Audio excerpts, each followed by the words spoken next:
ಕಾದ ಸೀಸವನ್ನೇ ಕಿವಿಗೆ ರಚಿಸಿದಂತ ಅನುಭವವಿಂತ ಉಂಟು.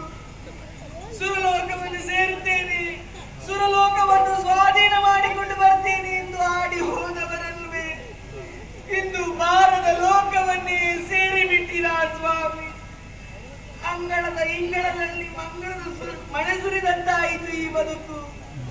ಹರಣವಿಲ್ಲದ ಕಾಯ, ಕಿರಣವಿಲ್ಲದ ಸೂರ್ಯ, ನನ್ನ ಬದುಕೇ ಶೂನ್ಯ ಸ್ವಾಮಿ, ಶೂನ್ಯ. ಆದರೆ ನನ್ನ ಈ ಪರಿಸ್ಥಿತಿಗೆ ಕಾರಣ ಅತ್ತು ಫಲವೇ ಸುಮ್ಮನೆ ಸತ್ತವರಲ್ಲಿ ವಿಪರೆ ಸಮಾನಾರ್ಥನಾಗಿಯ ಕರಳ ಮಹಿಷಾಸುರಗೆ ಹದನಗಳ. ನನ್ನ ಈ ಪರಿಸ್ಥಿತಿಗೆ ಕಾರಣ ಯಾರು ಯಾರು ಯಾರು ಯಾರು ಯಾರು? ಎಲ್ಲ ದೇವತೆಗಳೇ, ಎಲ್ಲ ದೇವತೆಗಳೇ, ನನ್ನ ಈ ಪರಿಸ್ಥಿತಿಗೆ ಕಾರಣ ನೀವೇ. ನನ್ನ ಕಣ್ಣಿನಲ್ಲಿ ನೀರು ಒರೆಸುವಂತ ನಿಮ್ಮ ಕಣ್ಣಿನಲ್ಲಿ ರಕ್ತವನ್ನು ಒರೆಸಲಿದ್ದೇನೆ ನಿಂದಿಸುವುದಾದಂತಹ ಮಾಲಿನ್ಯ ನಾನಲ್ಲ, ಮಾಲಿನ್ಯ ನಾನಲ್ಲ. ಉದ್ವೇಗದ ಬರದಲ್ಲಿ ಪ್ರತಿಜ್ಞೆಯ ಮಾತುಗಳನ್ನು ಆಡಿಬಿಟ್ಟೆ.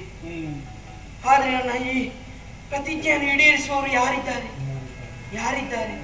ಯಾರು ಯಾರು? ಯಾಕೆ ಬೇಕು ಸ್ವಾಮಿ?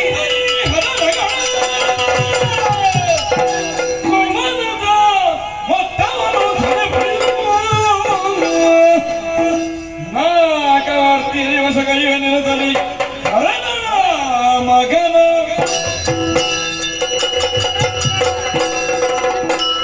ಯಾರು ಯಾರು? ಯಾಕೆ ಬೇಕು ಸ್ವಾಮಿ? ನನ್ನ ಭುಜದ ತಳಕ್ಕೆ ಬೆಳೆದು ನಿಂತಿದ್ದಾನೆ ನನ್ನ ಮಗ ಮಹಿಷ. ಗೆಳೆಯರ ಕೂಡ ಆಟವಾಡುವುದಕ್ಕೆ ರಾಜಾಂಗಣಕ್ಕೆ ತೆರಳಿದವನಿದ್ದಾನೆ. ಆತನಲ್ಲೇ ಸಮಸ್ತ ವಿಚಾರವನ್ನು ತಿಳಿಸಿ ಅವರಿಗೊಂದು ತಕ್ಕದಾದಂತಹ ಶಾಸ್ತಿಯನ್ನು ನಾನೇ ಮಾಡುತ್ತೇನೆ.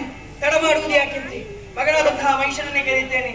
ಮಗನೇ ಮಹಿಷ, ಬಾ ಮಗನೇ.